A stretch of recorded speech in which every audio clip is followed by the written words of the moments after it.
বুঝতেই পারলাম না। কত দেখো দেখো পাউডার অবস্থা, কত টাকার যে ডন্ডি লাগছে আর কত টাকা যে আমার যাইতাছে আর বুঝাইয়া পারতাম না। ভীষণ খারাপ লাগতেছে শুনি না, মানে আমি লিখিত আমি দৌড়ায় দৌড়ায় আইছি, আমি কই না দেখাই চালের মার জানি কি অবস্থা হয়েছে। নেন বিস্কিট খান। মা আবার বিস্কিট টিস্কুট লই আইলা? মন নাইছেন আমি দেখতেন রুগী দেখতাম আইছি, আচ্ছা দিছো জনে খাইয়া লই। একটা বেরে খান। আচ্ছা কও তো এত খরচ কেমন হয়েছে আর কত টাকা খরচ হয়েছে তোমরা? কইও না খরচের কথা, 50,000 টাকা খরচ হয়েছে।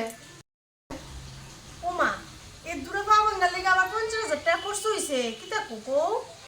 ডেন্টিস করতে ওষুধপত্র আনতে এডি করতে করতে তো 10,000 টাকা লেগে গেছে গা। তো 10,000 টাকা মাত্র খরচ হয়েছে আর বাকি 40,000 টাকা? রুগী দেখতো যে ডেলি ডেলি যে মানুষ হইতেছে আপনার মতন, আপনারা খাওয়ান দাওয়ান চাটা দিতে বিস্কুট দিতে দিতে 40,000 টাকা শেষ। তো 50,000 টাকা হয়েছে নি, 10,000 আর 40,000। Oh, no, no, no, no.